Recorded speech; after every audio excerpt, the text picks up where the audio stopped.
So with that in mind, let's kick this off. I'm Kay. Thanks again for taking the time to make it this weekend. What we're going to be discussing today is I won't say too big of a departure from the technological progress we've been making over the last 1 or 2 years in the digital options and FX space. But I think in general, if you look at this product in isolation, what we have created here can, in theory, render your traditional binary options and B-book FX brokerages pretty irrelevant.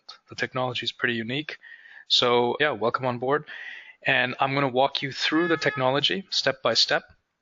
And towards the end, of course, you'll have the opportunity to ask questions. As you can see on the screen in front of you, the product is known as SPECTRE. Okay, it's not just a fancy name that we pulled out of thin air. It actually stands for Speculative Tokenized Trading Exchange. The speculative bit is probably clear to most of you. I just pulled a poll and I can see 97% of the audience today is actually traders. The tokenized bit, you're probably wondering what that means, and of course that I'll get into more detail. And then of course trading and exchange. Those are terms that you all know of.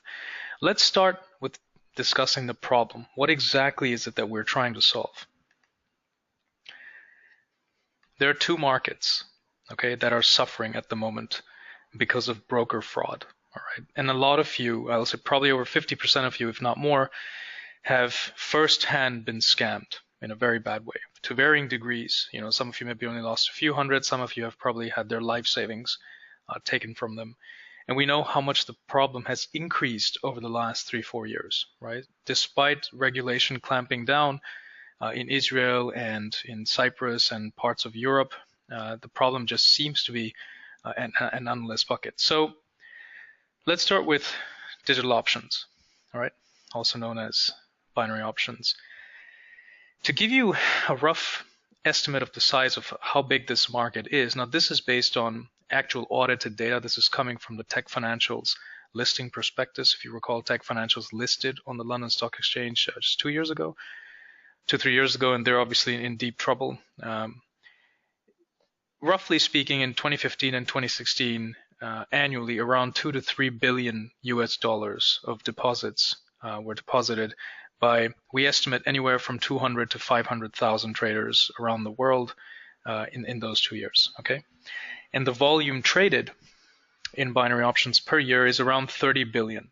Okay, now the shocking statistic is that 95% or higher of this 2 to 3 billion per year is actually lost.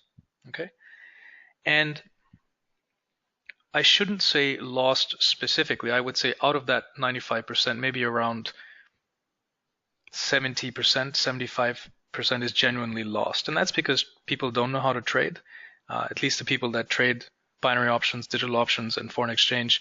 It's a complex science. Trading is a complex science. For those of you that have tried their hand at it, it takes a year or more to learn at least, and another year to really perfect. And that's if you're putting in the chart time, right? So it's a technical analysis and fundamental analysis that takes it forward. The reason I say that using the term lost only applies to 70% of that number is because the rest is stolen. Okay, that's the brutal reality, right? Brokers, 90% of binary option brokers will steal your money, either explicitly or using a range of trickery and techniques that we'll go over. Now, here's the interesting thing. This is data that we have never given you before. This is data that we have received very recently after months of asking and doing a lot of bottom-up grassroots research. And what we see is that from brokerages, the very few that do remain in binary options that are A, regulated, and B, do pay out, right? Do pay out, which is very rare. The win rate on traders is 49.8%. Right, and that's a really important point to note. So if you're throwing 10 trades at the system, less than half are going to win, right? So the more people you throw at a platform or you bring to a platform, the higher the number of users, the more likely the win rate will regress to the mean. And this is if the users are left to their own devices. So if you give them a fair trading environment, generally speaking, because when they win, they're only paid 75-80%, versus when they lose 100% of the trade. Generally speaking, the broker makes money. And this is why brokers like Opti, 365, ETX, these are regulated brokerages, their stats show us that 90% of traders do lose money, right, in binary options. And 10% do make money, decent money, and they do receive withdrawals. This is if they are left untouched, okay? Now, as I mentioned earlier, 90 to 95% of all brokerages globally, however, do not pay out wins, okay? Even if the trader wins, they don't get paid out. And this is why the loss ratio in binary options or digital options is close to, well, between 95 and 100%, right? And before I get to what exactly the games are, most of them you already know, let's discuss FX for a little bit. In the foreign exchange world, around $81 trillion is turned over every year, okay, 81 trillion. There are around 4 million traders trading FX at any given point in time, right? So it's a different order of magnitude when compared to digital options or binary options. 70% of all FX traders in the world lose money. That figure is probably the most reliable figure you can find. It's coming from Oanda's end of year annual report. They are required by the CFTC to show their loss and win ratios on trader accounts, deposit accounts. So this is almost CFTC style audited data, right? So 70% of traders at Oanda will be losing money. The figure, if I recall, was 65 to 70%. And that's Oanda, which is a brokerage that plays no games. They are a market maker. They are CFTC regulated. Oanda is probably at the end of a very thin tail distribution, right?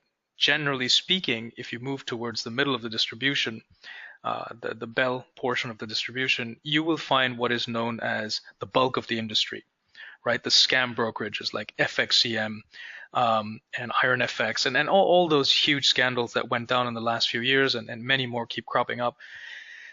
Here's the thing. It's the same situation there.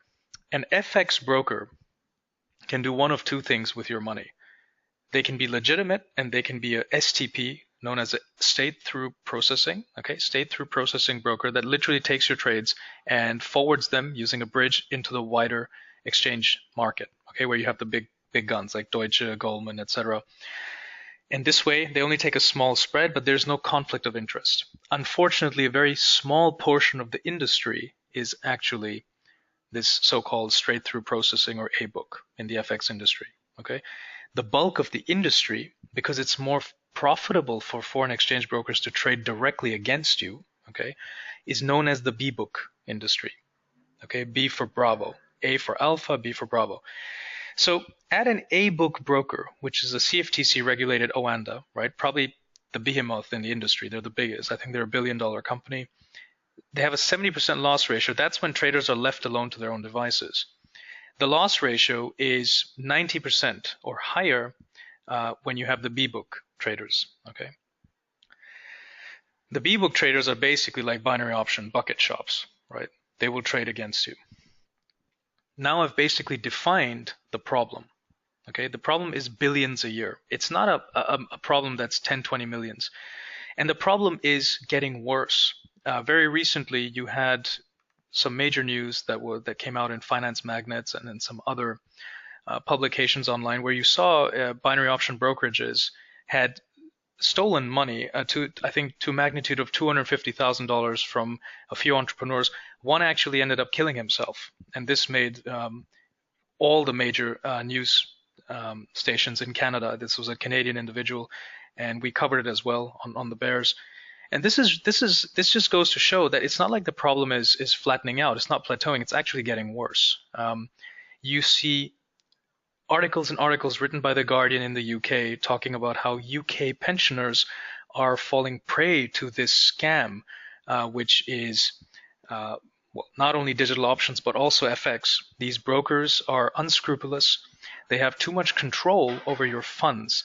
And that exactly is where the problem begins. The fact that you deposit at a broker in order to trade with them, right? – That's where the problem begins. And let's take a look. in a bit more detail. So basically, what you have is, this is the current model. Okay, take a moment to observe this chart. The current FX broker and digital options model is mired with conflict of interest. Okay, at the left you have you, basically the trader. Okay, you deposit at the broker. Make no mistake, you're not depositing at some website or anything. You're actually depositing in the broker's bank account. It sits in what is known as an operating account, your money. And the broker is not allowed to actually touch that money until you've actually confirmed it as a loss. But that rarely happens. The brokers regularly will use that money for a range of things that they're not supposed to. So you have the trader at the left, that's you. You have them interacting with the trade portal in the middle. Okay, and that trade portal is not an independent third-party audited platform. This normally is created by the broker itself or by a technology company that de facto is a broker and just sells it to a range of brands. Okay, and I think we all know which one I'm talking about here. So this trade portal, okay, you have the trader, and then you have the broker management. You have a liquidity pool, also known as the broker's balance sheet. And immediately, you can see a range of conflicts of interest that arise. Okay, so let's discuss the first one. Even if you win, okay, and a lot of you have probably experienced this, even if you win, the 75 to whatever, 80%, 90% payout that they tell you you're going to get, 90% of the time you're not going to get it. A, because you're locked in because of some bonus that you took by mistake, or they forced it on top of you, or these risk-free trades that they told you to take. Little did you know that by accepting those or forcefully having them force-fed to you, your capital gets tied up for years, literally for years, right? Because they're volume-based restrictions. What this means is that even if you're winning, you cannot withdraw. If you withdraw, they will make excuses. They will remind you of their terms and conditions. And ultimately, let's be honest, the money is on their side. It's not in your bank account, right? So they can do what you like. And in the very kind of unscrupulous brokers, what you get is that they simply will stop responding to you, right? And we have seen that with so many stories across the world. People have deposited 10, 20, 30,000. They've made 10, 20,000. They ask for a withdrawal, and their account manager just disappears. So the biggest problem is brokers will block payouts and withdrawals. Okay, this happens both in binary options and in FX. The second problem is that you, the trader, you do not know if the broker has any capitalization, right? Which broker today do you know its balance sheet value of, right? You don't know any broker today that openly, transparently, in real time shows the size of their balance sheet, basically, which is a great proxy for how capitalized they are, how well capitalized they are, and how well they're able to pay your wins. No broker discloses that. In fact, some bucket shops have no money in there. They've already spent that, right? Because they know that as long as you deposit, they're going to find a way to steal it. This is a big problem, all right? The fact that you don't know how much money they have. Following from that is when you lose a trade, 100% of that loss, so let's say you wagered $100, you lost that trade, 100% of that goes to the management team, to the broker management team, right? 100% of the loss. What you'll also see is that the management team will tamper with price feeds sometimes. Okay, when you start to win, you will notice that the spread on entry starts to become worse and worse. This is why some of you may have experienced a strange phenomenon where you're trading on a demo account. It's easier to make money on a demo account, A, because it's emotionally less of a burden, but B, also because you just get better entry prices. And what you'll notice is as your wins go up, especially on the binary broker side, you will start to see your entries getting worse, or your exits get skewed as well, right? If it was a really close trade, the broker has more of a margin to screw around with that price. Great example is binary.com, especially after the events of last year. They have basically made it so that if the price upon entry is the same as the price upon exit, you lose the trade. You lose 100% of your capital invested, which shouldn't be the case. Since the event was a draw, you should receive your money back, right? And so this is a growing problem, right? The price feed is something the brokers have control over, and they can change it. It's not like there's an independent third-party audit that is being performed on the outcome of your trade. It's all happening at the broker level. And remember, the broker is also the same party that holds your funds. More perversely, account managers, right? And I mean, who doesn't hate them at brokers? These guys will be sitting there trading on your account. Either they will convince you to trade, they will prey upon your hope, your weakness, and generally speaking, they will missell what is possible in terms of ROI, right? So to make 20, 30% a month may be possible in digital options. They will tell you can make 50 to 100% a day, right? And they'll tell you to deposit 10,000, 15,000, quick. Non-farm payrolls data is coming in 2 hours. Go ahead and put in 10,000. Let me swipe your card, and you know where that leads to, right? So, and if you say no, they may even access your account and trade on your behalf and trade it to zero. And if they don't do that, they will unleash an auto trader, which has a win rate of 50%, and that will gradually deplete your account. Okay. The fact is they have access to your account. The fact is you have deposited money. So a lot of you are probably saying, okay, we get it. We've been scammed. You're basically telling us something we already know. This is the extent of the problem, and this is what SPECTRE does that's different. Okay. Now take a moment to take this in. SPECTRE reduces the influence almost to 0% that the management team has. In fact, the management team of the broker has no influence on any of the flow of funds during this 4-agent relationship that I've outlined. The liquidity pool, okay, which by the way previously was unknown to anybody, is actually funded by an initial coin offering. Basically, if you think about it, it's an initial public offering of a small part of this entire platform, namely the liquidity pool. Okay. What the funding does is it capitalizes the liquidity pool with a few million in funding.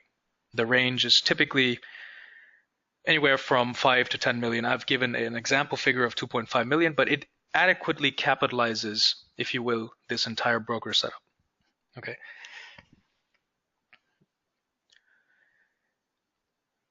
In return, the people who capitalize the liquidity pool, these are known as token holders or ICO investors. They receive electronically traded security, and this is known as a token. Okay. A lot of this is new. For some of you already know what I'm talking about. For a lot of this is new, so I'm going to explain this very slowly. This token is a listed share in this SPECTRE project. You basically own part of the liquidity pool, not the broker, not the management team, right? This has basically been completely marginalized. It's now the crowd. The crowd owns small tickets in this liquidity pool. Okay. And in return, they receive the tokens, which are publicly traded. They can be sold and bought at any time on all major global cryptocurrency exchanges. Okay. That's the first thing.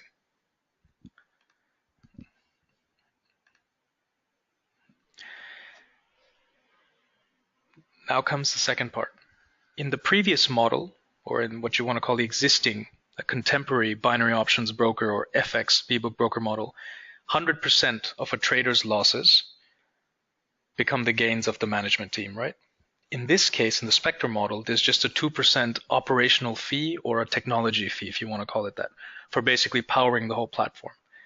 So the number drops from 100% to 2%. Okay? That's how much power is literally taken out of the broker. So each time the liquidity pool increases, okay, and the liquidity pool can increase either when the system, the algorithm matches traders, or if the trader takes a trade and loses, okay. The liquidity pool increases by the amount of that trade, and 2% of that increase goes to the management team of SPECTRE. And very interestingly, 5% of that increase goes to the token holders, right? The investors that capitalize the balance sheet. So effectively, this setup is owned by the token holders. This is owned by the crowd, by the masses. Okay. They earn more than double than what the SPECTRE management team does on a per trade basis. That's the first difference. Okay. And this is for life. As long as the token holder is holding a share in the liquidity pool, which they can sell on an open exchange, so this can be transferred to anybody else, they will receive these dividends. Okay. It's also worth noting that the technology behind this is all on the blockchain. So I'll be getting into that in a bit. If you're wondering how exactly this is possible, this is very possible. So that's the one side of the equation. All right. Now, you may be wondering, what about the rest of the equation? What about the fact that if the trader wins, right, does the liquidity pool pay the trader out immediately? Or is that something the management governs? Does the management have any influence on that transaction, right? So let's say a trader places a jumbo trade, $1,000, wins. What happens after that? Does the money go to their wallet, their account, or does the management team need to approve it? Does the token holders have to approve it? The answer is absolutely not. This entire operation here is autonomous. It's a decentralized autonomous entity operating on the blockchain. In fact, it is governed by what is known as smart contracts.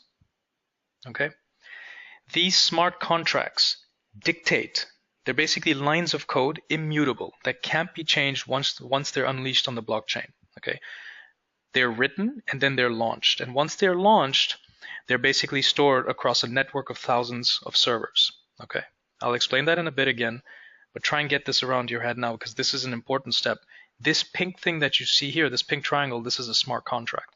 This governs every aspect and makes sure that the SPECTRE team is effectively following its fiduciary duty to all of the stakeholders, not just the token holders, not just the traders, but even to itself, right?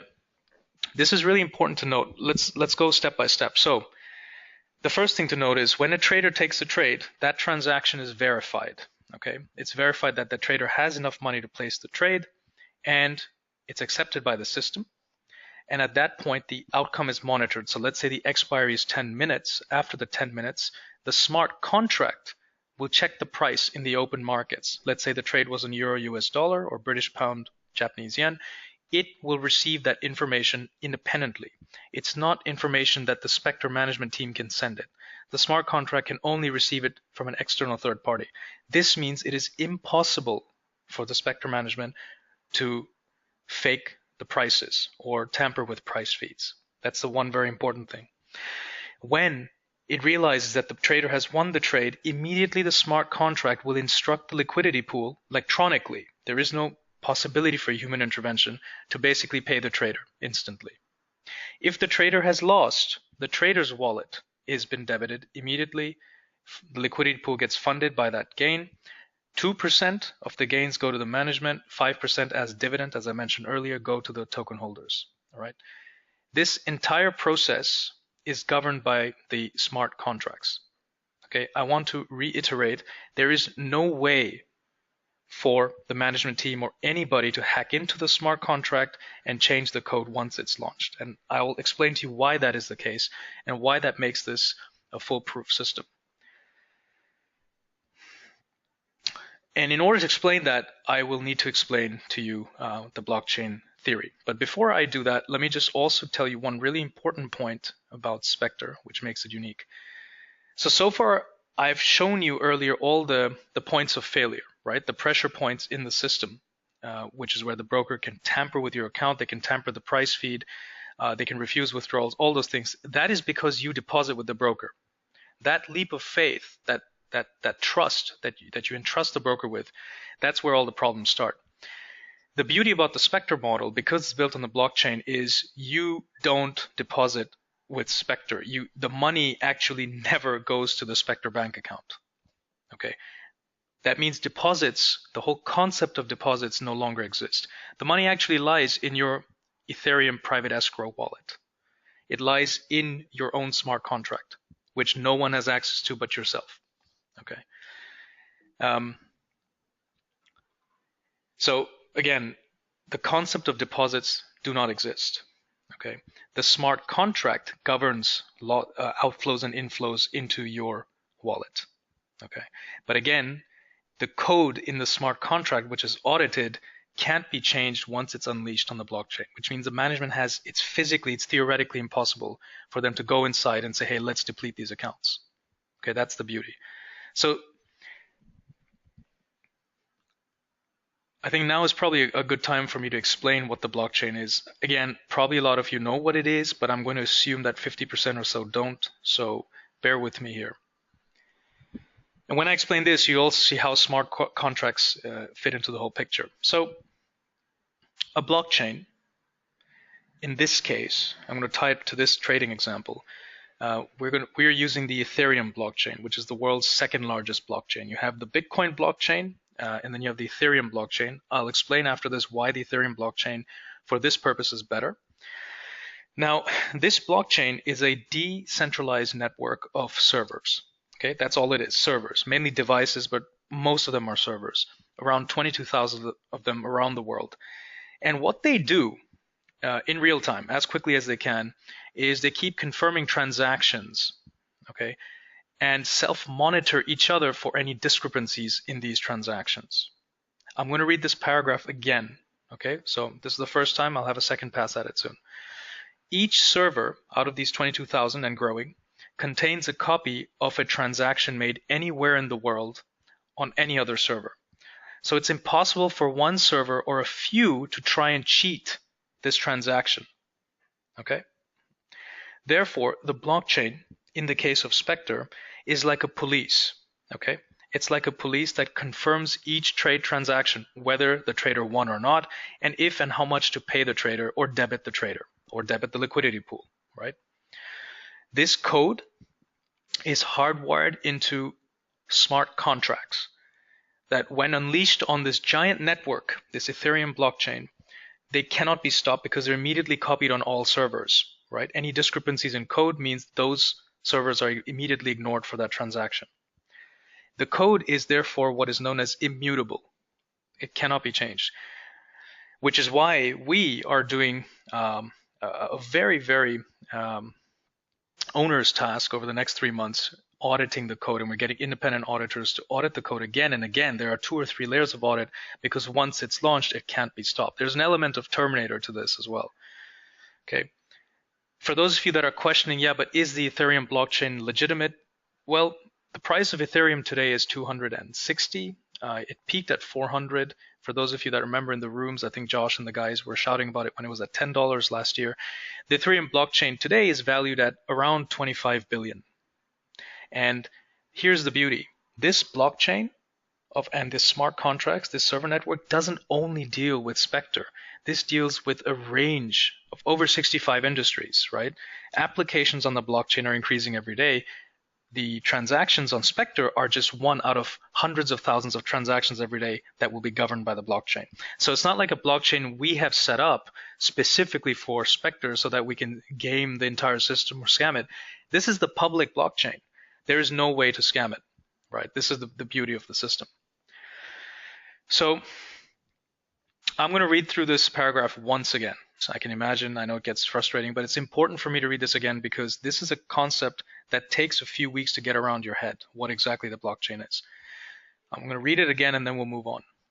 A blockchain, in this case, the Ethereum blockchain, is a decentralized network of servers, around 22,000 to be specific, and this is growing daily. This is a network around the world, and all it does is it confirms transactions and self-monitors other servers for discrepancies in transactions. Each server contains a copy of a transaction made anywhere in the world so that it's impossible for one server or a few to try and cheat a transaction. Okay. Therefore, the blockchain, in the case of SPECTRE or in a trading scenario, is a police. Consider SPECTRE as a system and then imagine a giant cobweb around it. Okay. that cobweb ensures the integrity of the system and to make sure all agents are performing as they should through the use of smart contracts. Okay. So this police basically confirms in real time each trade transaction, whether it has won or not, and if and how much to pay the trader or debit the trader. The code is hardwired into smart contracts so that when it's unleashed on the blockchain, it cannot be stopped. The code is immutable, and which is why it is being audited many times by globally recognized auditors in the blockchain space. Okay. Now, a lot of you at this stage are probably asking, this seems really complex. Will it mean any change to me trading? If I'm trading binary options or digital options or FX? No, that's the beauty. The interface you're going to be using is going to be the Artemis interface, right? We're repurposing it for the blockchain, so it's called SPECTRE by Artemis. But the important thing to notice for you, it's just a standard up and down option, right? Or long or short trade. You don't see any of this. This is all happening in the back end, right? But this ensures 100% fiduciary responsibility is being carried out. So this brings me to the kind of vision over the next 1 or 2 years. I'll go over the roadmap in a bit, and I can see a lot of questions coming in, which is good. We are almost through. The first, the goal basically is to create a community, an ecosystem, what is known as a decentralized app, right? So you know what apps are, web apps. Now there's a whole flurry of projects being created on various blockchains, the Ethereum blockchain being the most popular one at the moment. And these softwares are known as dApps, decentralized applications. So SPECTRE is launching the world's first dApp store, which uses the liquidity pool protocol that we have created, this whole tokenized balance sheet concept, which has never existed before, to basically provide liquidity where required to a range of apps. The good news is the first app that will hit is Artemis, which I know a lot of you have been painfully waiting for over a year, and we've been saying next week. Believe it or not, now it really is next week. But you can see what we've been working on in the sidelines, basically solving the problem once and for all. So Artemis will hit. This will basically compete head-on with your classic binary options brokerages today. The first market that we're going to be disrupting is binary options and digital options, because that's the one that has the biggest problem. The moment the Ethereum Enterprise Global Alliance is known as the EEA, they are working on settling spot transactions, FX transactions on the blockchain, right? Now, on their own version of the blockchain. The moment they're successful in doing that, right, moment it becomes commercial, SPECTRE Artemis will plug in to that as well, and therefore you'll have unprecedented transparency when trading FX as well. Okay. Then, of course, I know there are some hivers here, some Hive junkies who kind of look back at last year, the times when binary options were literally broken by Hive. The team there did a fantastic job in bringing binary.com to its knees, basically. If you recall, they had to shut down key hours because the algorithms were hitting them. The beauty here is that once this concept is live for a few months, Signal Hive will be repurposed for SPECTRE, and you'll be able to auto trade and semi-automatically trade there as well. Okay, so you're no longer at the mercy of certain brokers that shall remain nameless. And then, of course, as I said earlier, we want to empower the masses, the development community, to create a range of apps. It can be betting apps, right? It can be any app that is event-driven that requires a liquidity protocol backing it. In theory, can be built on the dApp store, and the owners of the app can also earn on a per trade basis. And we already are in talks with a few a few developers to bring out a range of apps that plug into the SPECTRE liquidity protocol. Okay, so that's the kind of long view. This is now for token holders, for people that, again, this webinar is not for investment purposes. This is just something I want to mention anyway. But for those of you that are on the webinar that would be thinking of contributing to the initial ICO, the initial capitalization, and becoming a token holder, these are some really interesting dynamics. The SPECTRE token will basically trade under the ticker SPEC, S-P-E-C. It'll be listed probably on all major exchanges. We have to see how that goes, but on most of the prominent ones. and that's cryptocurrency exchanges. It pays out a normal dividend, that 5% that I alluded to earlier, and also special dividend from time to time if the growth in the liquidity pool has exceeded certain targets, which means that token holders can enjoy a special dividend as well. Now, one thing to note is, as I said earlier, fortunately or unfortunately, if you throw 1,000 traders at the system and you let them be, and you create a fair trading environment, zero-sum game, fair trading environment, only around 10% of those traders will be able to make money over the long term, right? Unfortunately, the most lose, and the main reason is investing the time to learn how to trade, having the patience, and controlling your emotions. And that kind of there's a bit of a corollary there with money management as well to a certain degree. And they rarely are able to pin down all those 3-4 attributes, and that's what differentiates a successful trader from an unsuccessful trader. The reason I'm mentioning this is, over time, as the system grows, when it has a few thousand, 10, 20, 30,000 traders, most likely the liquidity pool will continue to grow structurally because traders just can't hold steady win rates over time. That also means that the size of the dividend likely is going to increase in dollar terms, right? Because it's never paid out in absolute dollars, it's paid out in percentage gains. So the absolute amount is probably going to increase, but because the amount of tokens is relatively limited, right? Relatively restricted. It's not like the SPECTRE team is going to keep printing and printing tokens. That also means that the value of dividends per token will increase, and this concept is known as dividend yield expansion. So we're forecasting anywhere from 15 to 65% dividend yield per year. Okay, that, if you compare that to tech stocks, for those of you that invest in equities and other things, normally if you look at how much yield Apple pays, I think it's 2, 3, 4% a year if I'm not wrong. 10 years ago it wasn't even paying dividends. So it's important to note that in the technology sector, which is what SPECTRE is, it's a fintech play. Most tech stocks are paying a few percent, if at all. This one pays anywhere from 15 to 65% a year. Okay, so it's a huge yield play.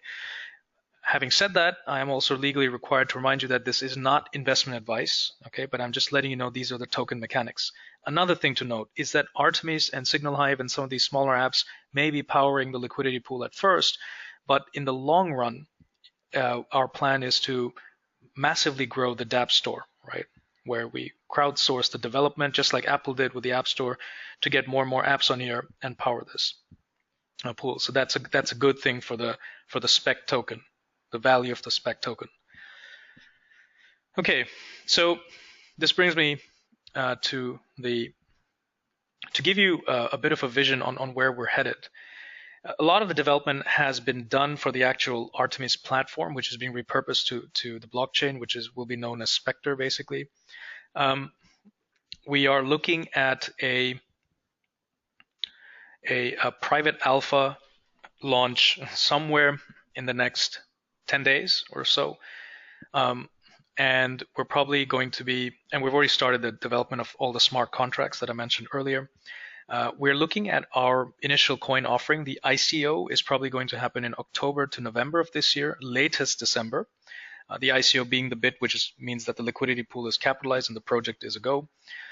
We've already entered talks with a few of the larger investors and funds, and of course the crowd sale will happen towards the end of the year. So we have some target ranges set, what we think we're going to be capitalizing this with, but needless to say, in the digital options space, the binary options space, most likely this will be probably if not one of the most well-capitalized and clearly the most transparent broker technologically ever in the existence of trading. Where things get exciting, of course, is the Q1 and Q2 of next year, where we'll be adding new assets. One thing I really want to stress is, if you ever stressed and you were somewhat irritated by the fact that binary option brokerages and digital option brokerages never offer enough assets, or at the right times that you want to trade them, for example, at night, things just seem to disappear into the ether. What we can tell you is that all currencies, all assets will always be available to trade at all times, right? And that's the first very important differentiating factor, apart from obviously the security things we've gone over in the presentation, but also the payouts won't be ridiculously low. We're looking at around 75 to 90% payouts in the system.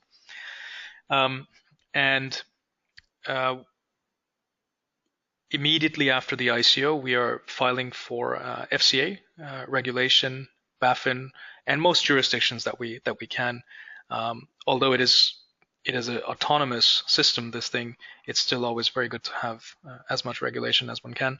And then, as I mentioned earlier, whenever the spot transactions in the FX trading world are starting to settle on the blockchain, then we will repurpose SPECTRE, and you'll be able to trade FX from it as well.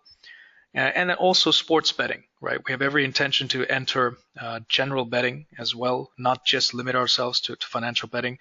We're looking to add lots of exotic options as well. Now, all the ones that you find in digital options today, but more. We're also looking to add weather trades, weather derivatives, and a range of exotic assets, right? So metals, stocks, indices, anything that you can dream of, anything that exists. It's a community-driven project, so we can add it, right? And the beauty is that you have a giant liquidity pool backing it. I mentioned earlier that we have a primary algorithm which basically matches traders against the liquidity pool. We probably in around 6 to 8 months from now, we will be upgrading that algorithm for automated order matching. So basically, it will look across all the dApps connected to the liquidity pool and match trades where possible. And on those trades, the payouts are very high for traders. Okay. So we're done. This is the final slide. You, as a participant on this webinar, basically has the following options. So most of you are traders, so you're interested in the trade aspects of it. Okay, so you can just go ahead and wait till. In fact, you can probably go ahead and log in to Artemis and try it out. Basically, SPECTRE is Artemis repurposed for the blockchain. You can, of course, participate in the crowd sale if you like. We'll keep you updated on when that's happening. That's totally up to you. Or you can be a bounty hunter, which basically means you can become an affiliate of the actual crowd sale. And we have a program for that as well. That's totally up to you. Okay. And with that in mind, it's time for Q&A. Go ahead. I'll take all your questions now. Good question. DerpLith is asking, where do you get the price feed from? The price feed is coming from predominantly Oanda, and then there's a secondary feed which kind of checks that feed for integrity. The most important thing to know is it's not like it's coming from binary.com or some sort of massaged feed or anything like that. And it's not coming from the SPECTRE app itself. It's coming from a third party. It goes directly into the smart contract. Derp, yes. Derp's question is, so you're using an ICO built on top of the Ethereum blockchain. Correct. So as you know, there are ICOs on a range of blockchains. Most are in Ethereum these days. There are some happening on other protocols, like Waves as well. The Ethereum blockchain, in our view, is probably the most robust because it has this smart contract capability. That doesn't mean others don't, but at this moment, it's the most commercial one. And the Ether has the most usage at the moment, so we think that's the best one. Marius, could you enlighten us what you mean by that question? Okay, I see a question from DerpLith. When will the SPECTRE ICO be launched? That is launched in October to November. Leighton is asking, is there a specific minimum price to buy tokens? At this moment, we haven't decided the token mechanics. We're finalizing them with our advisor. All that information will be released shortly on the website. Okay, see a question from Lionel Ward. I understand why you're trying to do this. In a traditional broker setup, broker wins when a trader loses, and there's a clear conflict of interest. And the broker will use things at his disposal to ensure he wins. With tokenized balance sheet, there is no one working against the traders. This concept is good, but why do you need something like the blockchain? Can't you raise funds from 100 different people and set up the concept?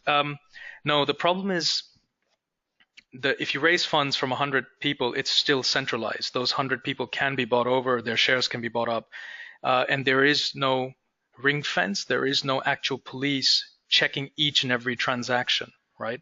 If we were to raise funds from 100 people, it's just like a giant 24 option then, right? There is, in this case, everything is confirmed and verified by smart contracts. The payouts to traders, the fact that if they've won or lost, and all of that.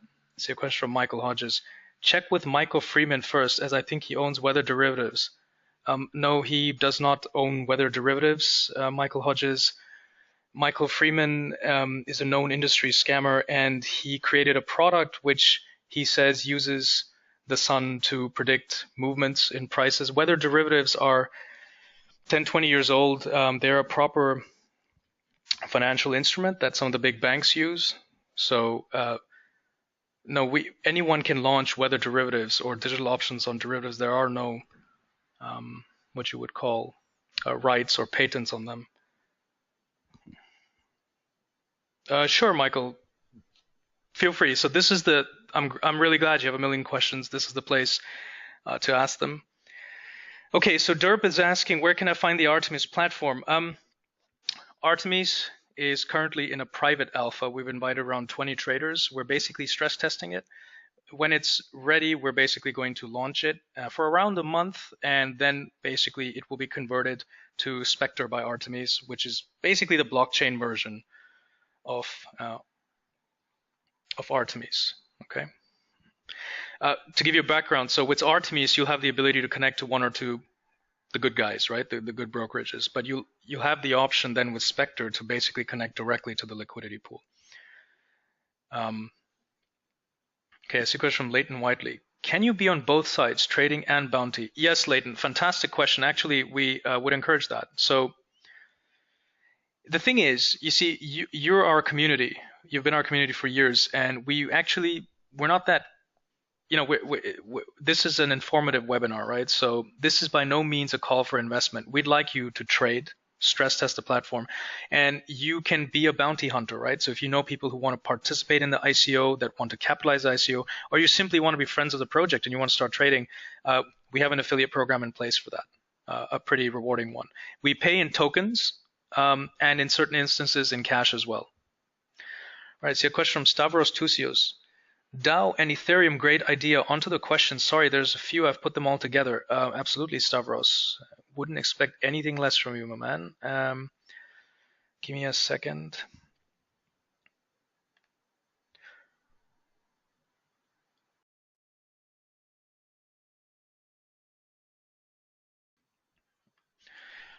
Okay, so we exchange. Great questions. These are really. I can tell Stavros is a blockchain man. So he's saying, so we exchange Ether or SPEC. Okay, great point.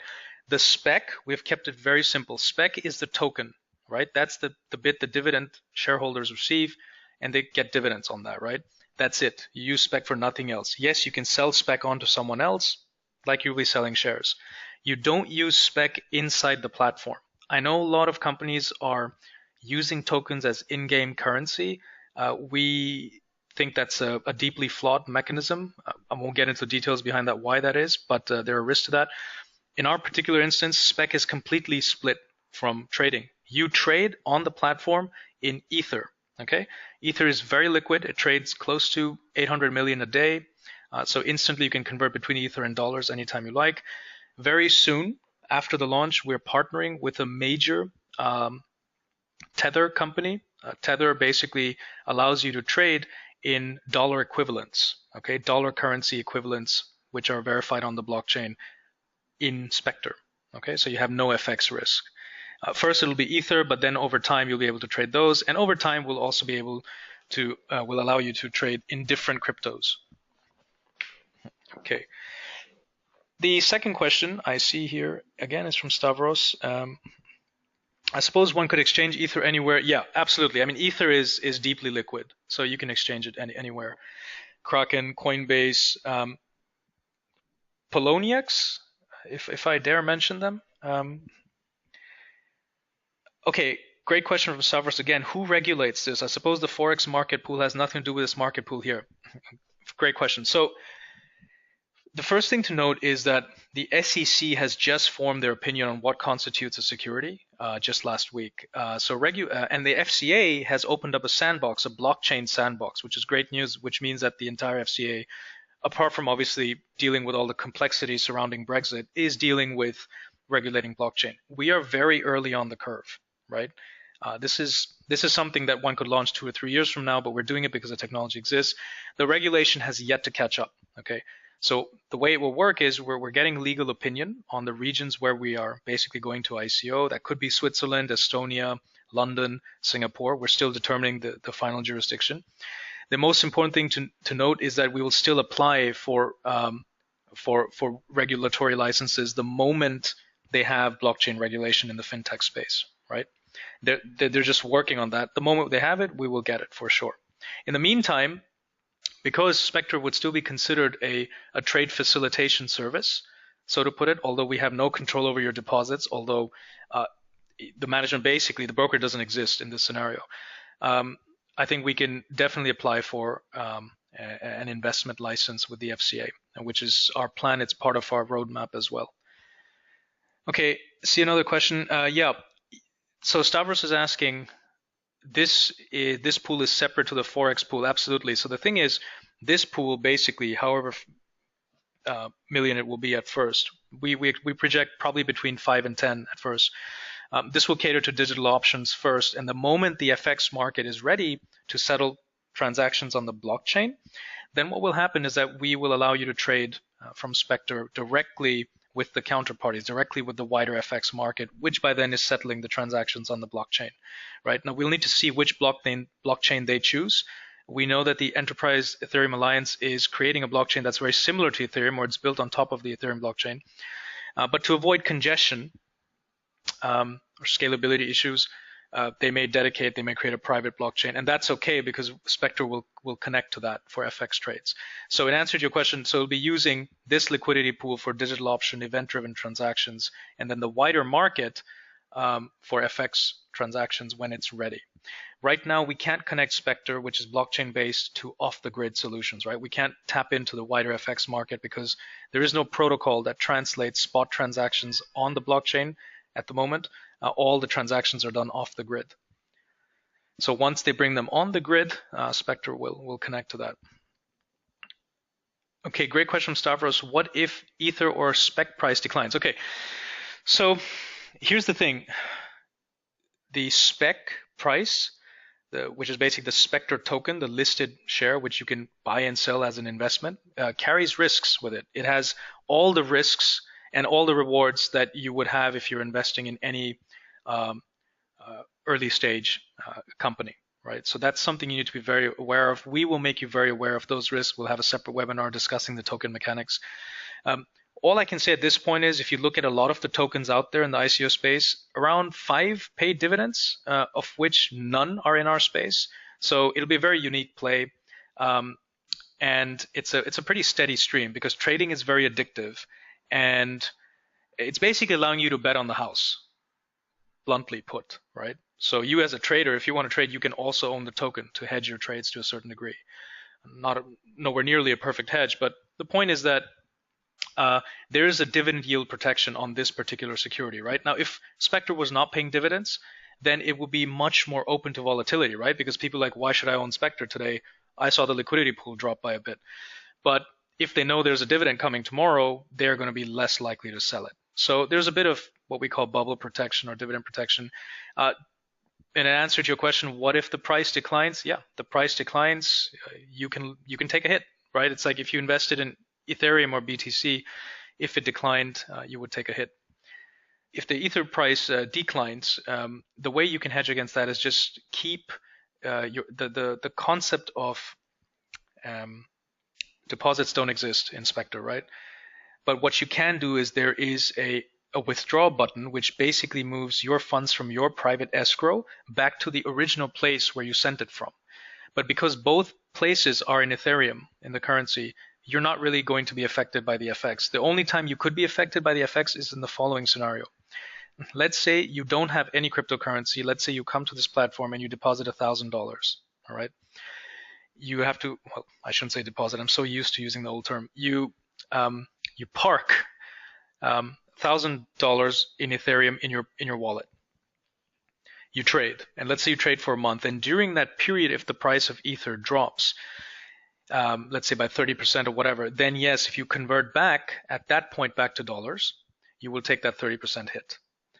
However, excuse me, if you daily convert it, then you're dramatically reducing that, right? Because you're not waiting for the end of the 30 days. You can convert it immediately. That's the beauty. You have all these tools on site, right? You can just convert between the currencies, so you can limit your FX risk. All right, I see a question from, okay, Stavros has more questions. Does my Ether or SPECs subsequently lose value? No, so okay, that's a good point. If the Ethereum price drops, there is no real link to the SPEC price, right? There's no direct link unless people sell the SPECTRE token, unless bigger investors start selling the SPECTRE token because they see, okay, Ethereum has declined.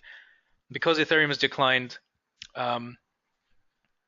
there's just less dollars or dollar equivalents in the system, and so therefore I want to take profit now. Yeah, there is that, but there is no sort of operational link, so to put it, apart from the FX. I see a question from, again, this is from Stavros. Sorry, these questions have come broken up. Who's filling the client's orders? The SPECTRE conditional liquidity algorithm basically takes care of the orders. Basically, it becomes a counterparty. The liquidity pool becomes a counterparty to trades where it cannot find matching orders. But where there's matching orders, it will match them. So there's two algorithms operating. So yeah, it's Nadex and more. I see a question from Stavros. Would there be slippage considering SPECTRE as some sort of exchange or other tech considerations? Zero slippage, instant price. However, one thing to note is that the blockchain, the security web, after you've won the trade or you've lost the trade, there is a processing time where you'll be seeing a loading wheel, and it will tell you that the transaction is being verified by the blockchain. And let's say you won, then you may have to wait a few minutes, sometimes 1 or 2 minutes in periods of high activity on the blockchain, and then the funds are sent to you. But the outcome, whether you've won or lost, is instant. So you see that immediately upon expiry. I see a question from Lionel Ward. Most common issues faced by BO traders are related to withdrawals. How are you ensuring this doesn't happen at SPECTRE? What if you stop withdrawals from my escrow account? Yeah, I mean, this is, I think, Lionel, you may have joined the webinar late, but it's a fantastic question. Just to reiterate, there is no withdrawals in SPECTRE. You can trade directly from your offsite Ethereum wallet anywhere, your cryptocurrency wallet in the world. That's the first option we give you. If you want to allocate funds to trading, you can just send funds to your own private escrow, okay, which sits on the blockchain. It doesn't sit on the SPECTRE app. It sits on the blockchain. And then the SPECTRE smart contracts reads from that, basically, okay? There is no deposit.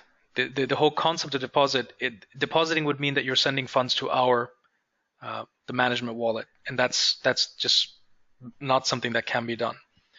Okay, the only way the management gets paid in this scenario, and this governed by the blockchain, governed by smart contracts, is if a trader loses money and the liquidity pool increases, immediately the smart contracts pays 2% of that increase to the management and 5% to the token holders. Okay, so there is nothing, there is no way that we can change that dynamic. So deposits simply don't really exist. You're not depositing with us. You're not. We can't spend money that we don't have because we simply don't have that. It's not for us to have. See a question from O'Kane. Fantastic question from O'Kane. How will the marketing of this be different from today? I'm so glad you asked that. So this is a big problem with marketing in digital options and FX. The returns promised are just a joke. Okay, I mean it's just unrealistic, right? Traders cannot make 20 to 50% a day. They just cannot do that. They can do that on a small account. When the account starts to become big, the emotions kick in. So very simply put, we believe SPECTRE is pretty disruptive. The community at Blue Sky Education, it's around 2,000-3,000 traders big. We'll be getting quite a few traders in the system already through there. And we're very confident that once whatever early bugs are ironed out, the system will grow. Firstly, through word of mouth, because of how disruptive the technology is. I mean, it's not like we're starting another binary broker, right, or another FX broker. This is changing the game of how trading is done. It gives unprecedented safety. It gives unprecedented amount of asset availability throughout the day, and a range of other pluses. So I think that's a big thing. Please also note that the team here has, a certain degree, substantial degree of funds, which we're going to be using to make strategic acquisitions as well. Where we're basically buying user bases, right, who are currently using old defunct technology that currently digital options brokers offer. I won't go into names, but I think we know what some of the most nefarious platforms are. A lot of those brokerages are looking to exit ASAP. They're looking to sell their brokerages for small amounts like $50,000, $100,000. So we're going on a small acquisition spree as well. So the good thing is that we'll probably get a lot of users in there. And then, of course, from there, the snowball effect. At some point, the users will stick and talk, and this will become a community. Long-winded answer, but it's important I state there is no way that we're going to be marketing this as come trade here and make $500,000 per day, right, or $10,000. We simply that's what hurt the industry. That's what got the industry to where it is today, right, in a bad shape. So there's going to be no explicit marketing of what you can earn. All that is going to be marketed is, hey, this is what you've been doing for the past 10 years. This is where it's led you, right? The entire industry is in shambles today. This is how it should be done, okay? Regulation is going to catch up soon. Come here and trade because you can trade safer. That's it. Okay, that's basically the spiel. And if that's enough for traders to come, great. And if they don't, then we take it from there. See a question from Stefan Peters. Does it mean I will trade against the token holders instead of the broker? This is a good question. Stefan, no. The reason is when you win, the liquidity pool pays you out immediately, right? But nothing happens to the token holders there. Token holders only get paid when two traders a trader's win is matched by a trader's loss, by another trader's loss, takes a small cut, and token holders get paid there. Or if a trader trades directly against the SPECTRE balance sheet, the liquidity pool, and loses, that's when the token holder, makes money, not when they win. Okay, it's not like if you win, then the token holder and that the value of the token drops. And that's really important to note. So I would view the token holder, the token itself, as a hedge. If you're a trader on SPECTRE, you can also buy some tokens and see, okay, you know what, this is a hedge, because if I'm losing here, the dividends to the token are increasing and vice versa. The other way to put it, and this is probably somewhat perverse, is people may look at this system and say, you know what, ultimately traders are going to lose money and it's going to continue, and that's why I'm going to just buy the token, right? Because that's going to go up if that happens. But there is no, you're not really trading against the token holders. Good question from Marius Paxinos. How would be the trading platform? MT4? Yeah, okay, really good question. So we the Artemis is the trading technology, is actually the platform, okay? We're holding an Artemis webinar in 10 days time, separate webinar, equally complex. That'll explain what the trading platform is. Remember, Artemis is disruptive in itself. No trading platform has been created with emotion control algorithms and all that. So that will basically be your window into SPECTRE. MT4, in our view, is outdated. It's an industrial workhorse. It's an awesome platform to create strategies, etc. But it's not user friendly. So we have every intention to integrate MT5, not 4, because that probably will be deprecated over time. But MT5, when the Enterprise Ethereum Alliance has basically managed to bring spot transactions on the grid, that's when we can integrate MT5. But I can also tell you that you will be pleased with Artemis as a decent substitute. I see a question from Anne McLaren. This is mind-blowing stuff, sitting in stunned silence. Well, coming from you, Anne, that's a compliment, because I hear from the team that you are deeply technical inside Hive, and they're very impressed by your prowess, so thank you. I see a question from Mike Trend. Can the escrow wallet be funded with other crypto coins too? Mike, in the future, yes. We're working with Shapeshift. They are, I think, one of the biggest, which will allow you to do that. So a question from Gary Cook. Will this be open for US traders? Fantastic question, Gary. We are in the moment, I mean, that's part of the big part of the project. We're literally having 2 or 3 calls with lawyers across the world at this moment because blockchain technology is so new. I'm going to incline to say yes, it will be open to US traders for trading. To accredited investors, you'll have to fill out a form. Again, don't quote me on that. I need to double confirm that. Most likely, yes. What I can tell you with certainty, unfortunately, is that the SPEC token is not open for investment by US citizens. Okay, that's not something that we are particularly excited about, but what you should know is that every ICO today, and there have been literally hundreds, if you just Google ICO, you'll see the frenzy I'm talking about, is what's happening here is that with this this whole frenzy with the ICOs, the SEC has taken the view that these are securities to a certain degree. The UK has a different view. The UK actually, we got a legal opinion.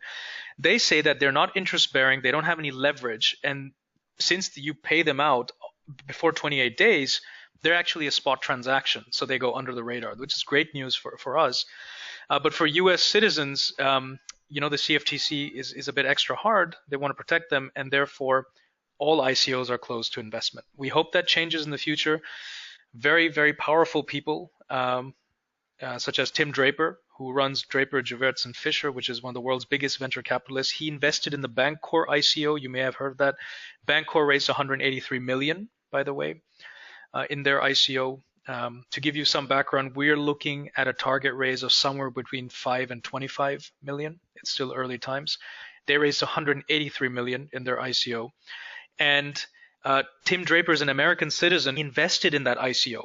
And then he wrote to the SEC and he said, hey, look, this is a new era of transparency, right? The blockchain is revolutionizing contractual relationships between parties. You can't be these, you just can't be these sort of dated giants sitting in the space and not take a look at this, right? So big venture capitalists, you know, the people that kind of move the space forward, the fintech space forward, are sitting with lawmakers right now as we speak and trying to make the US more conducive on this. If you ask me, I'd say in the next 2 years, I think ICOs will probably be regulated in the US properly, but for now the SPEC token is closed. Question from Simon Patmore, how do we make sure that we know when the ICO is open so we can get involved? Yes, Simon, don't worry about that. This is just a webinar to explain to you that this is here and this is definitely happening, and binary options and digital options and all of that is going to just get a change in management, right? Enough of the crap. There's a new technology out there. In terms of the actual ICO, probably closer to the ICO, we'll hold another webinar to let you all know details about the token mechanics. It's a very busy 3-4 months ahead, okay? But you won't be missing out on it. All right, I see a question from Michael Hodges. Okay, I see some really good questions here. To start with, how do you protect your liquidity pool from being raided? Great question, Michael. So there is an arrangement. Again, I won't get into too much detail on this specific call about that, but we have a whole liquidity pool protection protocol in place. Basically, it's a range of multi-sig wallets, including offsite cold storage and also partially fiat with a escrow partner, possibly KPMG or another partner. So there are the pool is not just one crypto wallet, because that would be the stupidest thing to do. It's actually hedged and divided into so many different pieces. The traders only see one bit, so it becomes really, really difficult to hack. Okay.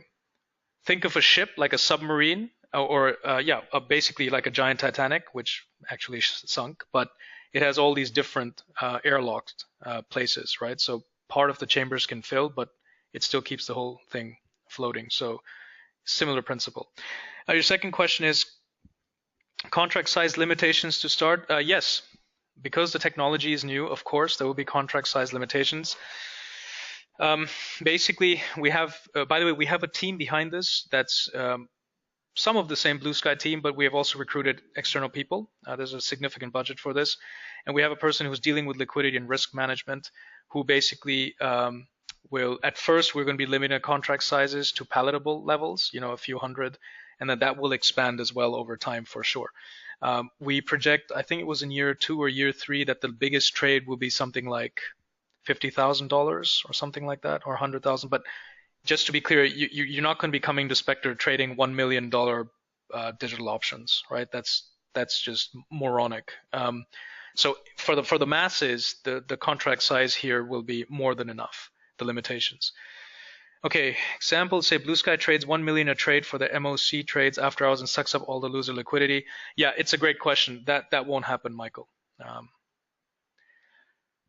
Yes, we're going to protect through trade size limitations, but for both parties, just to be completely clear, because if you look at Artemis, which I've not gone into in this webinar, which powers the Spectre trading platform, inside there, the whole goal is to protect the trader. You have a range of risk management templates, and it's not only about protecting the liquidity pool, it's actually about protecting the trader. We just don't want traders to come in here and destroy their livelihoods, right? Because anyone who places a 100K trade, bets on black, and it comes red, we're game over.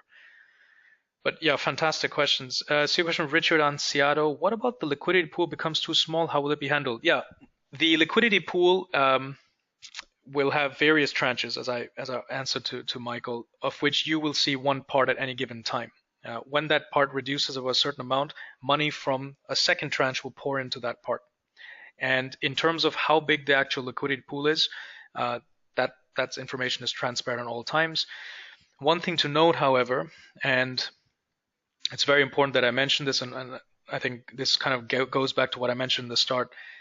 Unfortunately, out of 10 people in a room or 100 people in a room, when left to their own devices, only 5 to 10 people will make money in the long run.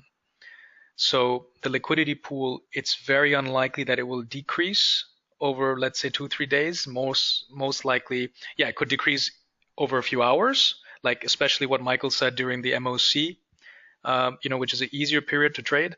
But generally speaking, over a week or certainly over a month and a few months, the trajectory is likely going to be up. And I think that is backed by so much research and data. If you look at all the loss ratios at FX brokerages, A book, B book, even in regulated binary option brokerages where we have data across thousands and thousands of trades, the win rate generally is pegged at 49.8%. What I'm trying to say is what Spectre provides is an environment for traders who invest the time, who are talented enough to trade, to make good money and make a living and have no fear that they won't be paid. But it's very unrealistic to assume that all traders are going to be holding win rates above 58%, which, by the way, is the tipping point for the liquidity pool to move in reverse.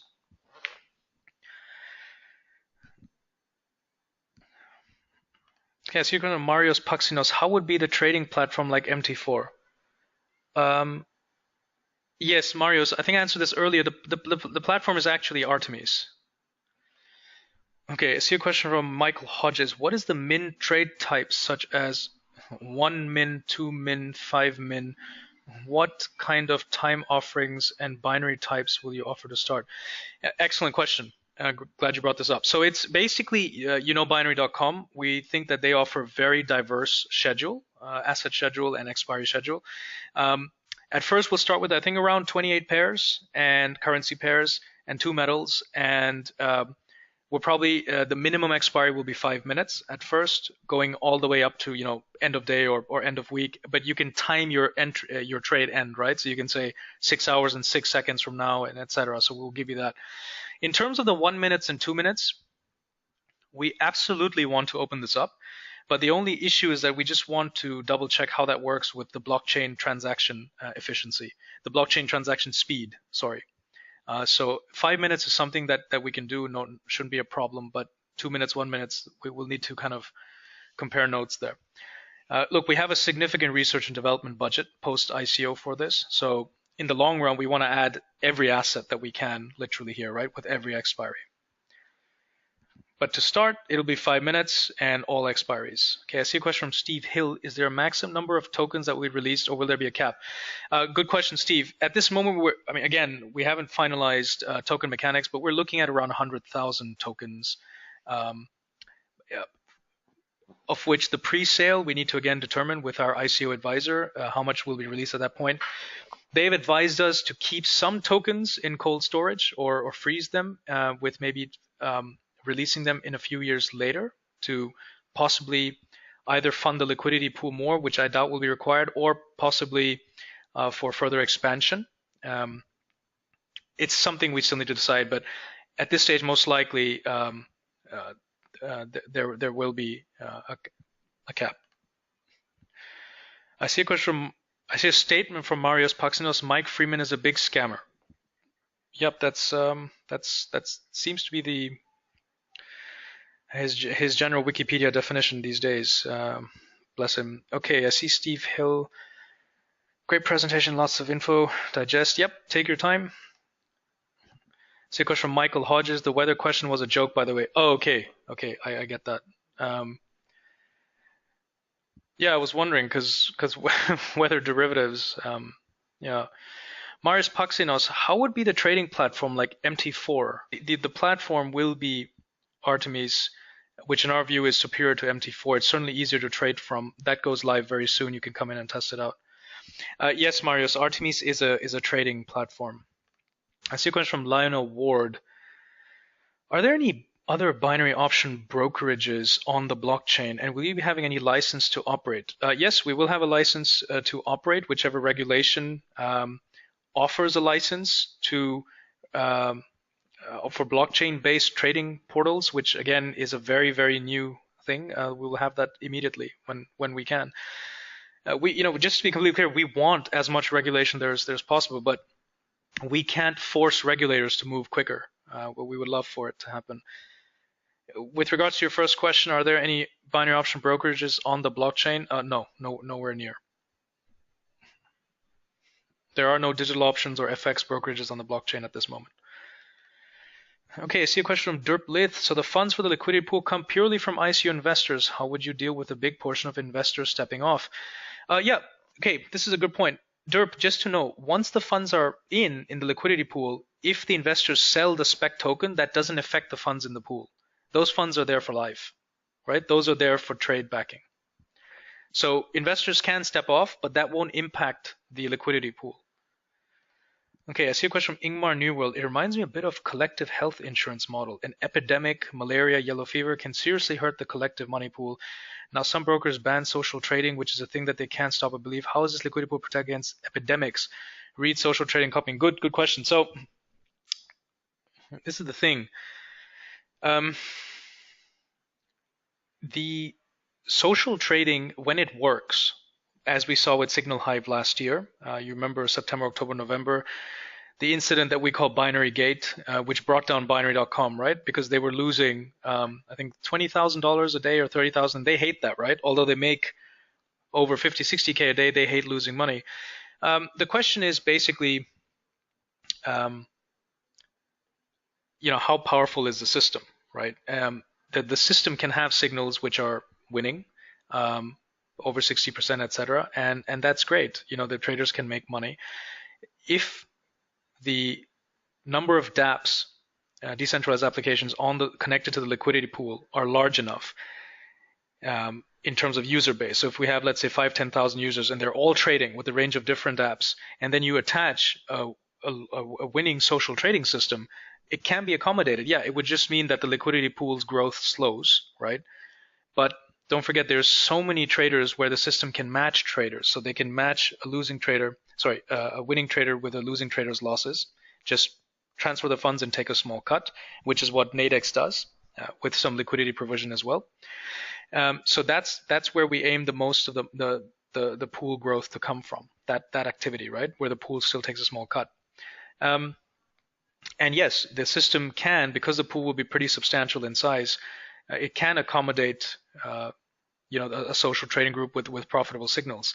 Now, of course, if you're trying to ask, hey, what happens if there's 100% ITM signal, right, which attaches to the liquidity pool and 1 million people get on it, then of course the liquidity pool will go to nuts. Trading is a zero-sum game, and if they are so smart, if traders are so smart to develop a system that destroys SPECTRE, then well done. I mean, that's the future of investing. That thing itself, that technology is probably worth $1 billion, right? But we work with probabilities here. We look at eons of data. We look at tens of thousands of trades across brokerages, and we see what generally happens to the balance sheet of these brokerages. It tends to go up. In fact, we have a story from a broker, which we can remain nameless, for the purpose of privacy, but they started, this is a regulated broker that started their balance sheet with 20,000 euros. And they said verbatim, from day one, it grew, right? It grew because traders en masse cannot win. The point is that if you have 1,000 traders, if you have 5,000 traders, of which 100 and 200 are connected to a signal service that makes money, that can be accommodated, right? That's how I would say is the thing. So, question from Megalaki Sharalampidis.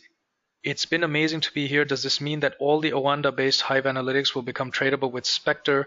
Right now, prices differ a lot from, let's say, binary.com prices. Thank you very much. Yeah, a good question. So, will the Oanda analytics become tradable? Hypothetically, yes, because we're not using binary.com feeds anymore, right?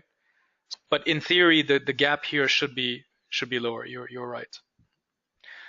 So, question from Steve Hill: Will this remove trade sizes also, so you can place any trade size like as long as you have the funds? No, Steve. So here's an important thing to note. You can't. If you're going to be trading in an insane manner, then you'll be trading with very, very large trade sizes if your capital is only so big, right? So for example, if you have a $100,000 account, you should not be trading larger than $1,000 per trade, right? There's a 1% rule in FX. And there's a reason good traders follow that, right? So the exposure is 1%. Now, if you want to take a $100,000 trade on SPECTRE, yes, we forecast in year 3 you'll be able to do that. But just think about it. How big does your account need to be? You need to have a $10 million account in order to take that trade and be ready to lose it and not flinch, right? That's the whole point, is that you don't want to flinch, right? You don't want to trade and have sleepless nights. And so when you have a $10 million account, are you actually going to be sitting on SPECTRE trading binary options, digital options, or will you most likely migrate over to FX? I mean, that's the simple answer, right? So in answer to your question, in answer to anyone's question, yes, there will always be trade caps, because if we say that there will be no trade caps, then there can come a day where you can take $1 billion trade on SPECTRE, right? And that's fine. If the liquidity pool has grown to $1 trillion, in theory, that's accommodatable. But we need to be realistic here. Large trades can be taken, and we consider large trades $5, $10, $15, $20,000, right? We don't want to let greed. I mean, greed is what got us here, right? This is the problem. Greed is what got the digital options industry here. Greed by traders, greed by brokers. The brokers capitalized on this greed of yours. They saw this hunger that you want to trade like a freak, and they capitalized on this, and they saw that weakness, and that's how the entire industry has come to mud. So, no, we're going to have caps. Okay, I see a question from Michael Hodges. There is no regulation on crypto and blockchain. I know you guys are fintech and this is not an issue, but still you are trading currency as the underlying. So this is a very gray area and could cause issues. Mike, so this is the thing. So it's a gray area, and the moment there is regulation, we will apply for all the licenses, right? See, right now all we can do is apply for an FX brokerage license, right? That's all we can do, and that's what we are in the process of doing. Right, it's actually an investment dealer license, and we're speaking to the FCA and some other jurisdictions, but that's all we can do. The other option is to have nothing, which is fine as well, because it's a gray area, right?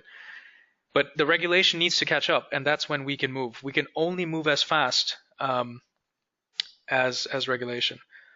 Right. I see a question from Line Award. I have been kicked out of many brokers, such as StockPair, because I usually win. Okay, that's interesting. Will SPECTRE target users who are winning and kick them out from system? Absolutely not. Absolutely. I mean, that's the most important thing. First of all, we can't target users, right? Because the smart contracts, they have a contract between the user's wallet, which is on the grid, which is blockchain, with the liquidity pool, right? So we have no intention of doing that. That just won't happen, right? That's the whole problem in the industry, is that brokers, when you start to win, they throw you out. So absolutely no.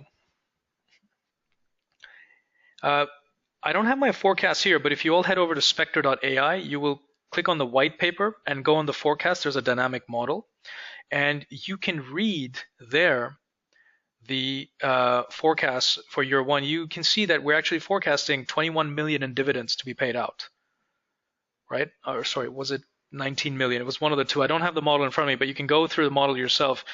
We have every intention to pay out a lot of money to traders, right? For the traders that deserve it, the ones that have won, that have deserved the win, they will get paid. It's as simple as that. So your question from Cynthia Mantle, how will dividends be paid? Okay, sorry, how often will dividends be paid?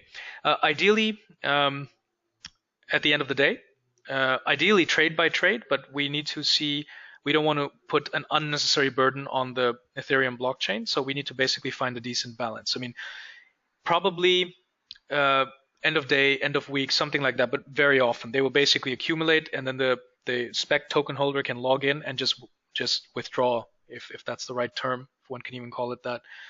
And they can see what's available to them, and they can just keep withdrawing. That's how it will be done. This compares to dividends being paid annually with equities. I see a question from Derp. So the funds for the liquidity pool come purely from ICO investors. How would you? Okay, I think this one I've already answered. Michael Hodges, Stavros gets I think it got cut off.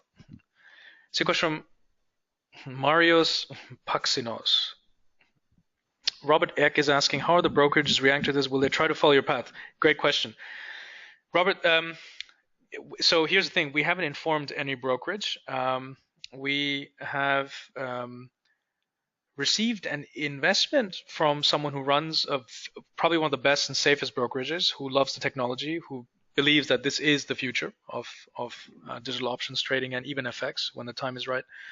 But there is no, it's not like we're going to go to spot options and say, hey guys, what do you think? This is happening 100%, and we invite all the other brokerages or those technology providers to come and do exactly what we're doing and do it better than us. And if they can do it better than us, then basically they have solved the problem, right? You see, if spot option is happy in taking 2% instead of 100% on losses, fine. Go ahead and do that, because anyone who can implement this model, a technology platform, is going to be solving the problem. And that's good for traders, right? That's a good thing for the industry. I see a question from Maria Lisanhoven. Are the trading instruments only those cryptocurrencies, no indices, commodities? No, Maria, sorry, that's not right. So the actual instruments, the actual assets you trade on is all your usual currency pairs. We'll have a few metals at first as well, and eventually indices, stocks, and a range of others, okay? So no, it's not just cryptocurrencies. In fact, from the cryptos, I think we'll just have Bitcoin at first, and Ethereum, and then over time we'll expand, but it's anything event-driven. I see a question from, so the funds for the liquidity pool come purely, okay, this question keeps coming up. I think there's an error here. William, USA traders on the platform to trade. Again, it's something we need to confirm, okay? Trading, if they're accredited investors, traders, it should be okay, but not for the investment in the token. But I will confirm that. Okay, I see a question from Michael Hodges. Will there be a pyramid of early investors payout scale versus newer investors? This would be wise to get early investors. So I think what you're referring to is the pre-sale. The pre-sale is a standard issue, Michael, in the ICO. So there will be a pre-sale, yes. And typically those investors have a discount upon entry. Okay, I see a question.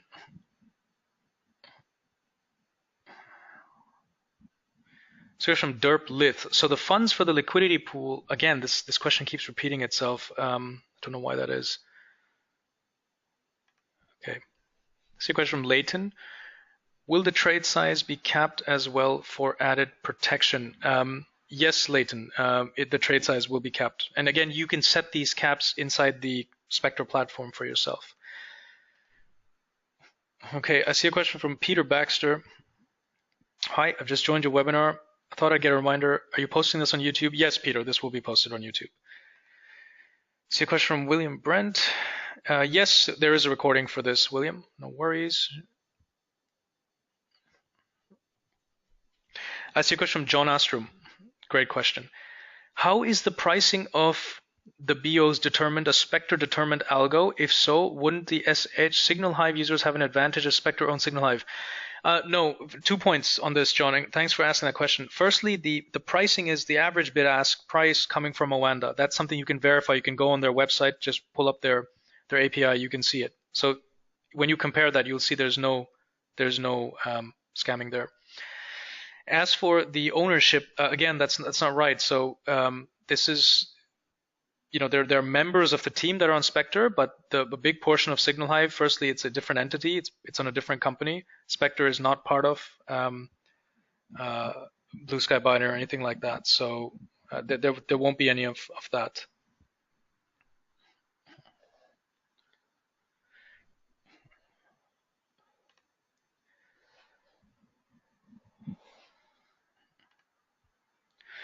No, okay, Derp, I'm glad you asked this. The dividends for the token holders come after the capitalization of the ICO, right? So once the investment is done, then the platform launches for trading. And then when traders trade on the platform, if a trader loses a trade, then the liquidity pool increases by the amount of that trade, right? And then the dividend holders are paid out 5% on that increase.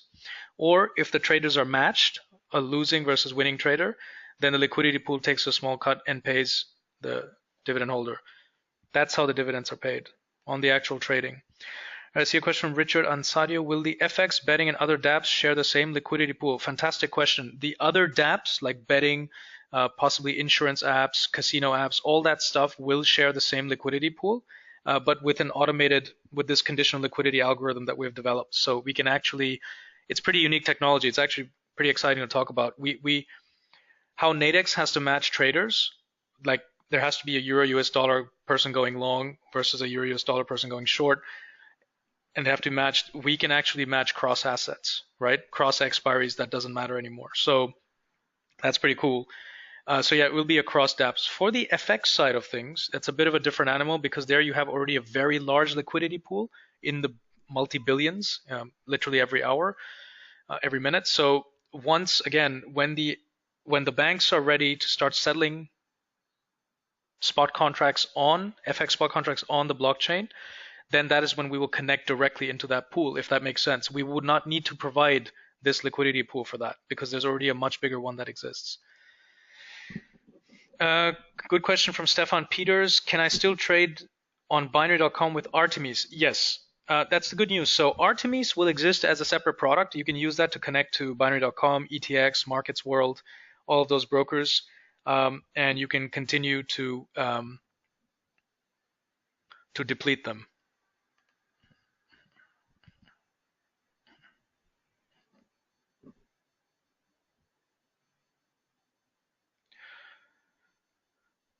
Okay, so I see a question from Michael Hodges. You guys are, sorry guys, this is just going off my screen. You guys are looking to create a fair battleground to help end the absolute tyranny and the scam market as brokers have caused. As a trader, I salute you and your vision, and I will support it in the leverage tune. I don't think most abused, tired scam traders who rightly so are going to take time to adjust to saving of binary options, which is what you're looking to accomplish. I salute you in this monolithic effort for how we've done. I will absolutely clean up in such an environment. Cool. That's good. That's a good vote of confidence. Look, ultimately, yeah, I think that's well put, right? I think that's well phrased. So we're creating a fair battleground, and the market is a zero-sum game. I think there was a comment yesterday on binaryoptions.net. Someone said, "Oh, well, you're not getting rid of the underlying problem, which is a zero-sum game. You're just creating a fair." Well, it's trading is a zero-sum game. We can't make it that everyone wins and Spectre wins, right? Not everyone can win. All this is doing is it's creating a very fair trading environment, and I think that's the key thing. And yeah, look, you can trade at scam brokerages. You can risk depositing at brokers. You can trade at all the brokerages. But we feel that I think anyone who has a sane mind on their shoulders, who understands risk, etc., it's almost a no-brainer to trade at Artemis, to trade at Spectre. All right, I see. Getting a bit of feedback here. The audio is breaking up. Can you all confirm that you can hear me? Is the audio still breaking up?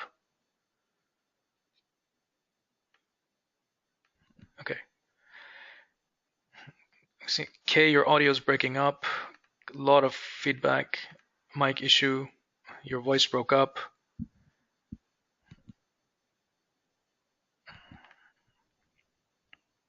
Here's your question from Armando Escobar. Okay, it says audio clear now. Okay. Are we going to be able to input trades from smartphones and tablets? Yes, Armando, absolutely. William Brent, is this call recorded? Yes, it is. Okay, audio clear. William Brent is saying, how do we get information about the ICO? William, we're going to hold a separate webinar about the ICO. Don't worry about that. This is just letting you know that this new technology is coming. We thought it would be important. By the way, we were not going to have this webinar at all. Until January of next year, until November, sorry. The reason we brought forward this webinar is because we met SciSec. We met SciSec, and that scared us because they do not know what they are doing. They don't understand options to a significant degree, right? So all the white papers and all the stuff they're putting out, the regulation is just not working. And what is happening is it's giving the digital options industry a really, really bad name. And also to a certain degree for the FX industry, right? Basically what you need is you need a fair battleground. I think that's the right term to put it for the entire trading world, right? And regulators are too slow. Regulators are not traders, so they don't understand solutions. When we showed them this, they were literally shocked and agape. They were like, what's this, right? I mean, no one had actually thought outside the box. So the important thing is that we brought forward this webinar. We said, look, this is happening. Right, so there is no demise of binary options trading or anything. It's just going to change. It's going to change dramatically. I see a question from William Brent. To invest in the coin pre-launch, how do I do this? Don't worry, William. We're gonna get back with that later. Don't worry about all of that information. Will be coming soon. All right, I see Marius shouting, saying, thank you guys. I've been scammed several times on different brokers. Yes, Marius, we understand your plight. This will stop in the future. Okay, thank you guys for the feedback on the audio. Thank you, Maria. Okay.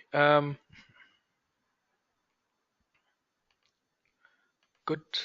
John Walker saying, where can I go for some background on this, please, Josh?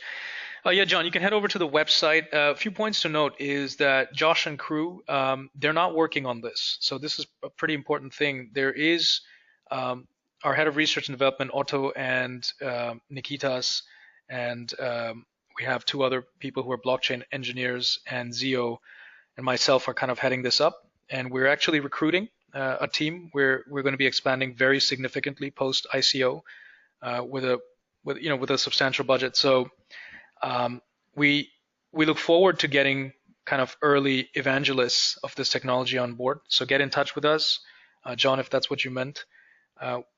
Very interested to start a discussion. Yeah, I mean, Michael, talking about SciSec incompetence, and Cynthia, yeah, I mean, look, don't get us started.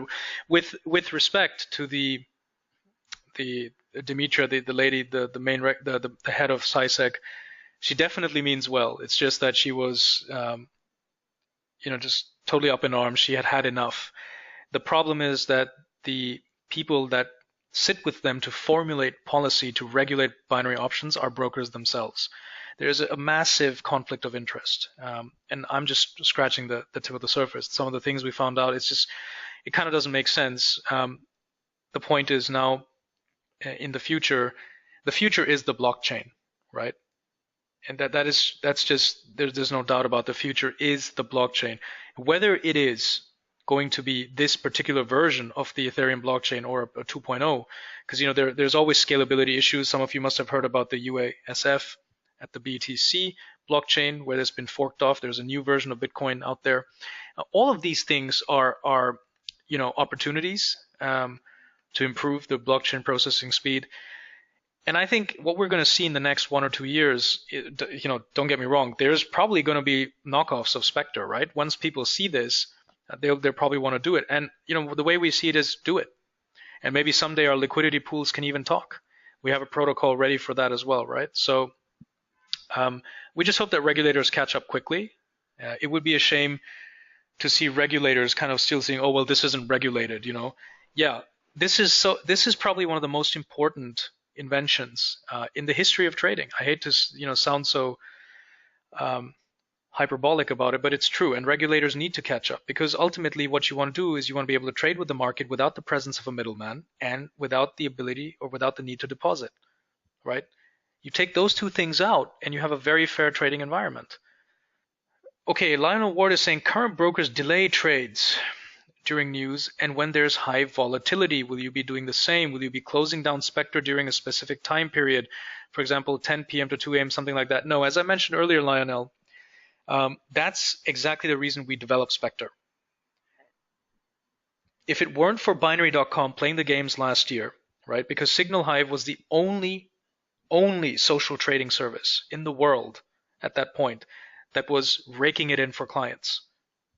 And a legitimate regulated broker actually said, no, this can't continue. We're shutting down these key hours, right? So fine.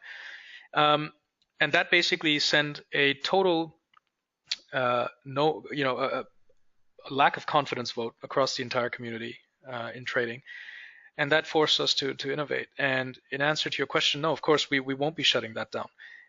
Yes, will there be some adjustments to the trade caps during the trade size in that period so that traders can't take a wanton kind of attitude towards that MOC effect or whatever?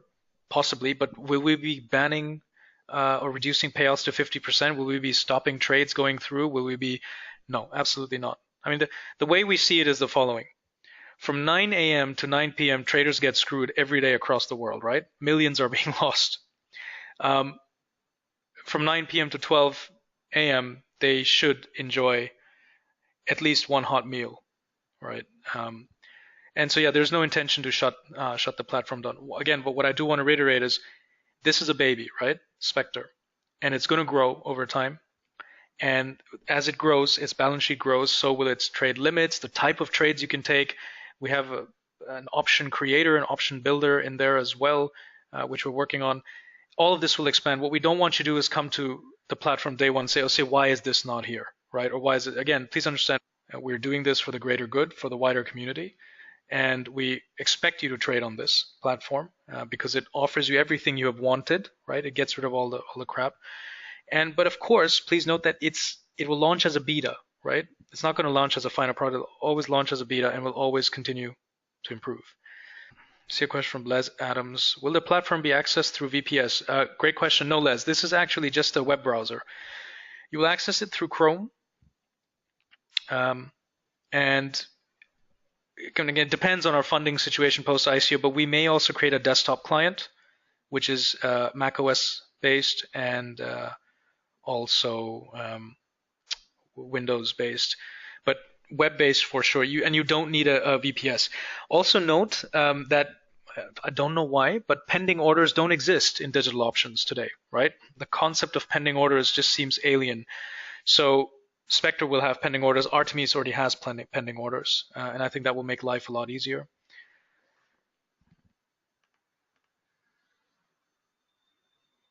Okay. I see a question from William Brent.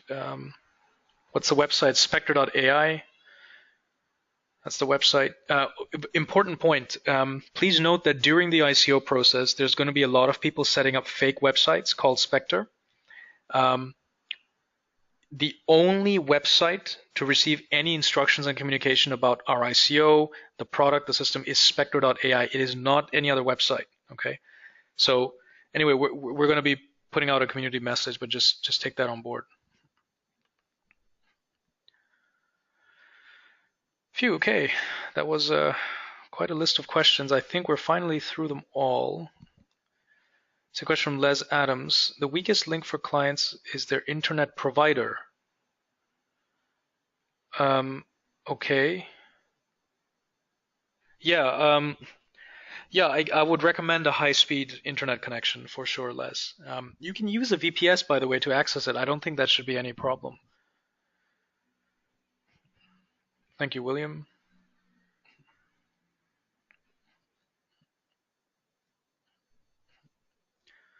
And for the developers out there, I know I have a question here from one developer saying, will we provide a sandbox? Will you provide a sandbox for the dApp store? What is the underlying language? we'll definitely let you know all of those details shortly. So we're not going to be creating our own coding language. The smart contracts are going to be engineered in Solidity, which is, I think, one of the most popular Ethereum writing languages, coding languages. So you can use Solidity to create the smart contracts. The adapt that you create and how it interacts with the smart contracts, that will be audited by us as well, just to make sure that the smart contracts are robust before it's launched on the actual SPECTRE protocol. And what's important to note is that, of course, we have a compensation plan for DApp developers. It's a very healthy one. It's a 3% per trade, right? So, and we've stress tested that model, and it looks pretty good. So there's definitely an incentive to develop your own social trading communities, to develop your own trading platforms. You don't have to only access it through Artemis, Spectre, or Hive, or others. We have a company which is developing a dice game, Ethereum-based dice game, which will link to the Spectre protocol. And I think that would be pretty interesting. Yeah, okay, so I think Michael's asking a question that some of the others asked already. What are your views on integration options with that for Spectre for auto trading? Yeah, absolutely. So Signal Hive has an embedded semi-automatic and automatic trader. When Spectre has stabilized, I would say Q2, Q3 of next year, when we see everything is kind of working fine, we will be integrating Signal Hive, just like it was integrated before with binary.com. And we will allow auto trading as well. Always note that there are trade caps. That's something we will always keep to limit. We don't want, moronic trade sizes going through, both primarily to help to not kill the trader's balance, but also to ensure the long-term survival of the liquidity pool.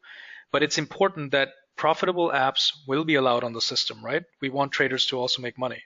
And I think that's something that's not allowed in the community today. If people can engineer profitable algorithms, or if, let's say, if there's a trader that can trade well and he has a following, 30, 40, 50 traders, where he wants to become a signal provider, as long as that service is regulated, that's fair game on Spectre.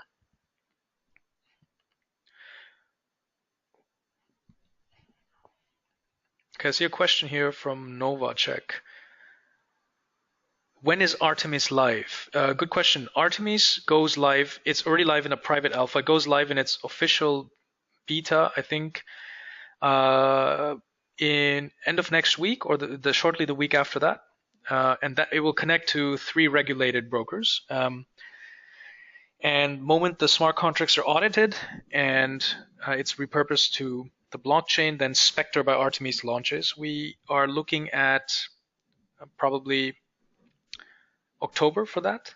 So amidst the ICO, basically, everyone will be able to access it and also trade on it on testnet. Okay, for those of you that don't know what testnet is, it's basically the sandbox or staging environment for Ethereum projects, and mainnet is the actual blockchain.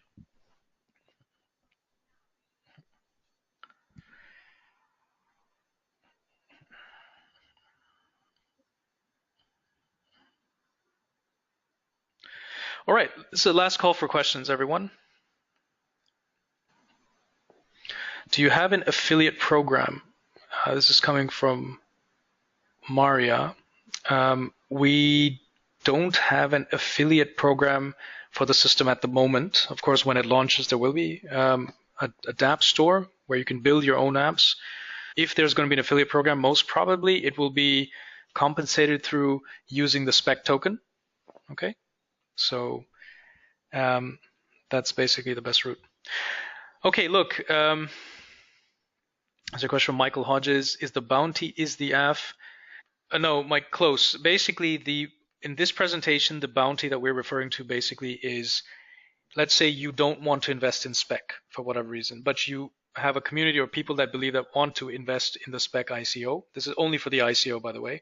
Then we have a program in place where we'll be compensating you in SPEC tokens for people that you bring to invest in the ICO. That's something, again, that we'll be having a proper webinar on. The affiliate program I think Maria was referring to is the actual platform itself once it's live to bring users to the platform. There will be one, of course, and most likely will be compensated using tokens since that technology now exists. And it won't be based on paying affiliates on user losses. I mean, that's an important thing to note, right? And we have an interesting thing to say about that. Okay, that's it then. Look, thank you for your time, and we will see you all very shortly on the other side. Take care.